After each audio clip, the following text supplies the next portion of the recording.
Buenas noches, bienvenidos a otra emisión de Filmoteca. ¿Cómo le va, Manes? Muy bien.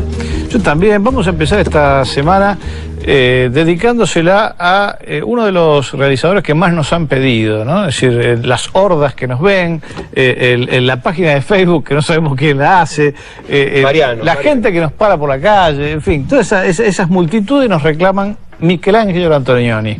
Un genio. Y ahí vamos con él, entonces, dedicándole esta semana y proyectando 5 películas. Realmente hay que decir que hace muchísimo tiempo que no se ve nada de Antonioni en la televisión abierta, si es que alguna vez se vio algo. Con lo cual, bueno, estamos muy contentos porque este carácter fundador a nosotros nos gusta mucho. Que no se ve en la televisión abierta y que no se ve en ningún lado, porque es un director del cual todo el mundo habla mucho, pero no se ven películas de él hace un montón. Sí, es uno de los pocos directores del cine italiano que sobre el cual hay que relativizar la influencia del neorrealismo, porque la mayoría de los realizadores importantes, los que se formaron en la década del 60, los que no se formaron, empezaron a filmar en la década del 60, sí, Fellini empezó un poquito antes, los que se hicieron famosos en ese periodo, en general estaban influidos por el neorrealismo de una manera u otra. Y acá la zona realista, por supuesto, tuvo que ver con el cine de Antonioni, porque él en realidad viene del documental, tiene años y años de trabajo en el documental, haciendo largos, cortos, o sea, son, no sé, decenas de películas documentales, en lo que supuso una especie de entrenamiento de la mirada, ¿no? Es decir, el tipo trabaja con los escenarios naturales, por ejemplo, como muy pocos realizadores de la historia. Tiene un uso del plano general, como pocas veces vi en mi vida, ¿no? O sea, compone los planos generales y usa muchos planos generales, cuando es raro eso, ¿no? Sí, pero lo curioso es que ese uso de la locación real, ese trabajo o esa mirada documental o de origen documental,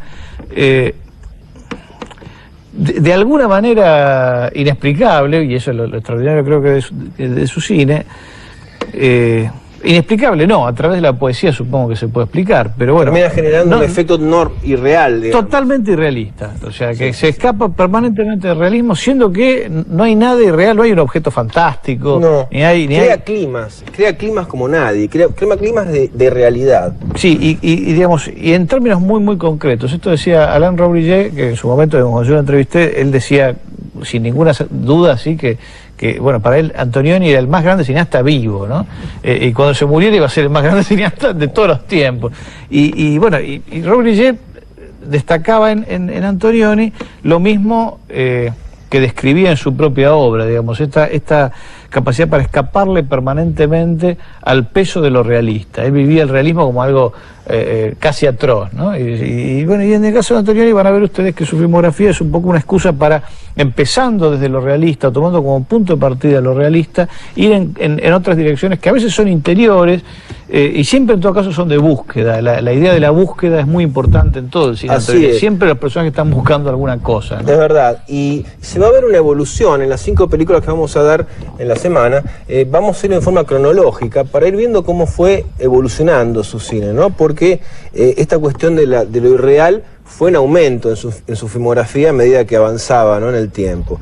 Vamos a empezar por su primer largometraje que se llama Crónica de un amor, que es una película, tal vez la más convencional, si se quiere, la más accesible. Yo creo que todas son accesibles, porque Antonioni tiene como una pátina, se le da de cine intelectual, y es un cine que en realidad no hay que pensarlo, al contrario, es un cine muy digerible, uno simplemente se tiene que dejar llevar por él. No es como Pasolini, que es un director que a veces hay que, ¿no? Pasolini, que ya le dimos una semana, hay que remar un poco para poder meterse en su cine.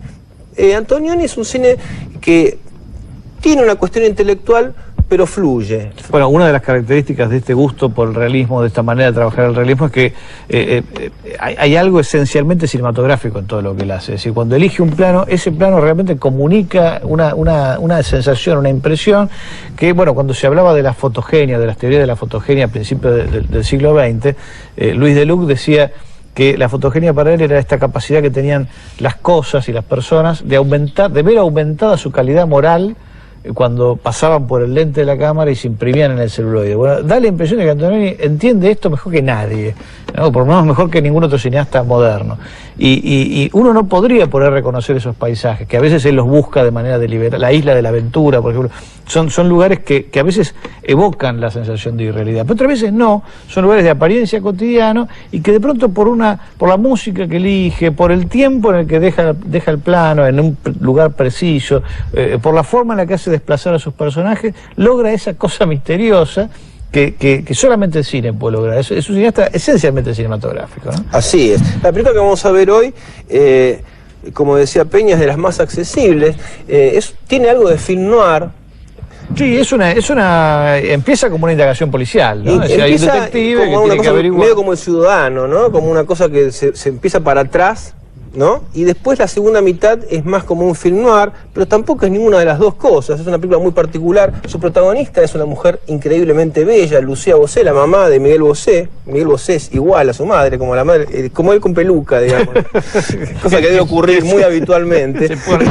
Y Massimo Girotti, que es un actor que, bueno, uno lo vio en millones de películas, pero no fue nunca demasiado famoso, pero actuó muchísimo, hasta morir. Sí, van a ver ecos del Cartero llama dos veces, van a ver ecos de varias películas negras, pero el tono no tiene nada que ver con el film noir. El tono se acerca más, qué sé yo, a lo que va a ser después. Es como una especie de la Dolce Vita, pero con sordina, ¿no? Es decir, en la descripción de ambientes, de situaciones sociales y tal, Antonioni pone toda su capacidad de observación. Y hay una situación, digamos, porque roza lo criminal, por supuesto, y por eso uno todo el tiempo le está recordando la cuestión del cine negro, pero lo más importante es una sensación de fatalismo que tiene sobre todo el protagonista en relación con este amor prohibido que vive, prohibido o conflictivo, que provoca desgracia cada vez que, bueno, ellos se encuentran o se reencuentran, y es una situación de la que él quiere escapar de una forma u otra. Crónica de un amor, entonces, una película de 1950, que para mí es una de las óperas primas más sorprendentes de toda la historia del cine, si uno tiene en cuenta ópera prima en términos de ficción. De largometraje, ¿no? No, había hecho largometrajes documentales no de ficción. Lo que pasa es que ya venía filmando hacía 10 años antes, pero es la primera ficción que hace. Pocas veces, pocos cineastas se han iniciado en la ficción con esta seguridad, digamos, para contar lo que se quiere contar. Vamos a ver entonces Crónica de un amor de Michelangelo Antonioni para iniciar esta semana dedicada a él aquí en Filmoteca.